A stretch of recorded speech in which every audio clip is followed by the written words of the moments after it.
First thing that DMs should never do is railroad the campaign.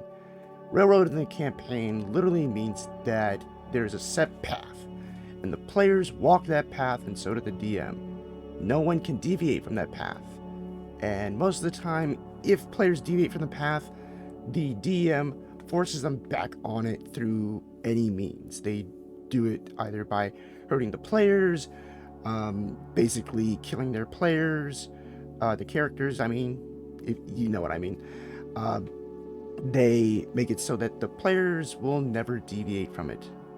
Their characters get killed, and they have to remake another one, or something that basically causes them to pretty much not explore the realm of D&D. And yes, while this can be in some cases okay within a certain degree, and if the DM knows how to kind of pull a story like this off really well and not really do things to, punish and harm the players, the characters, and all that stuff. I haven't really seen that happen before. I haven't really experienced that being pulled off successfully. It mostly ends up really, really bad. Players leaving, their fights break out, and pretty much the whole group just stops meeting. Worst case scenario, they stop being friends. I don't want to think of another worst case scenario after that, but it never really leads to a good ending. It never really leads to an okay ending. Just a lot of bad things happen. Next part, controlling the players. Now, we did kind of touch about that while talking about railroading the campaign. Controlling the players is a bit different. Controlling the players doesn't necessarily have to be in the railroading setting. Controlling the players could be at any given point. Usually the players want to do something and the DM says, no, this is what you should do, or this is what you have to do, or something. They sometimes make really big or subtle hints. That's not what D&D is supposed to be about. It's not meant for people to be controlled or bullied or anything like that. D&D is meant to be fun. It's meant to be inviting and to open everyone to a new experience and to have fun, and to goof off, really. The next one up is isolating players. What this really means is you isolate the players, each player from the group. So if you have 4 players, you pick and choose, and you split them up by any means necessary. You do it through anything. You get them to fight each other. You get them to not trust each other. You get them to compete against each other, and usually that ends up in fighting or not trusting each other and whatnot. But basically, you don't bring them together as a team. You don't bring them in as a group. You pick them off. You pit them against each other, or you isolate them, or whatever. You basically do the opposite of what you're meant to do, which is to build a collaborative, trustworthy sense of atmosphere, community, or something like that. So don't do it. It's not fun, and quite frankly, you might see less players show up the next time you meet for any of those previous ones as well. Discouraging through bullying methods. Discouraging your players from taking actions or role-playing a certain way by bullying them. Now, I know that DMs are really, really scared of any encounter or anything being too difficult or weird or anything, and it might lead to the players not having their expectations met, or they might end up dying and having to recreate a new character or anything like that. Here's a solution. Embrace it.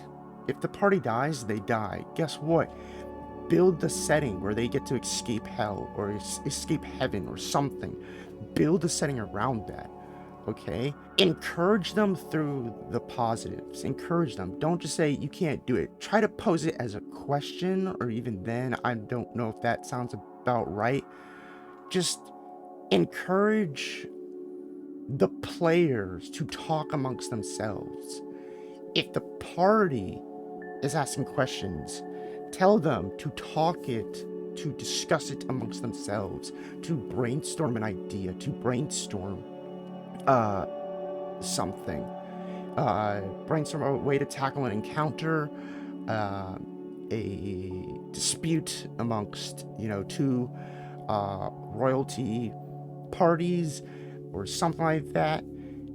Don't try to put yourself in every situation. Don't be the first person they hear from to solve an issue. Encourage them to talk amongst themselves so that you don't discourage them and all that stuff, and you don't come across as a bully or something. Alright? Don't do it. Next one is fudge dice rolls. Don't fudge dice rolls. Now, I fudged dice rolls as DMs because I didn't think it was... I thought it was okay to do so. Now, granted, everyone has their own opinion on this. Here's the thing. The more that I've come to think about it, fudging dice rolls is just a personal perspective. Honestly, it's completely subjective. To me, I'm not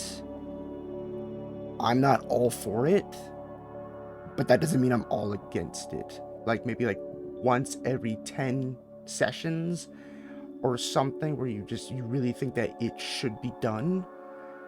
Like, if you think and you talk to yourself and you spend a good solid minute or two and you say, maybe this wasn't such a good idea, maybe I should fudge this dice roll just this once, maybe I should do that, then go for it. But don't make it a habit. Do not fudge dice rolls every so often. They should be once in a blue moon. They should be exceedingly rare, okay? Rarer than the magic items you're gifting to your players. That's how rare these fudge dice rolls should be, alright?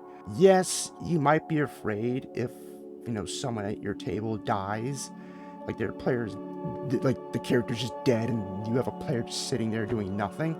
That is scary. That is very, very scary, very awkward, very unsettling, and it could make you feel really bad. It could make you feel like you're a terrible DM. You're not a bad DM, okay? It happens.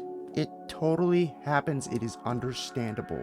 Another thing, the last thing in this short video is don't go by the player's needs and wants. Now, that doesn't mean you ask your players, hey, do you have a wish list of what you maybe like, what magic item you want? Or if you could get a mount, what would you want your mount to be? Or if you could get a vehicle, what would you want your vehicle to be, or something? Then it's all right if you give them that as a reward, that's, that deems it a reward like that. But don't go by your players' needs and wants every step of the way. Don't do that, all right? The only needs that you need to be worried about, they're having fun, they're enjoying the company that they're around, they're enjoying your storytelling, and they're enjoying you as a DM, and then everyone's just having fun. Everyone's having a blast. That's it. That's the only needs that you need to meet, all right? With that said, everyone, that's going to be it. Let me know down in the comment section below of what things that DMs do that they shouldn't do, or they do and that you just don't like in general. Or let me know down in the comment section of what you like that DMs do, like the positive things they do, the things that they should do.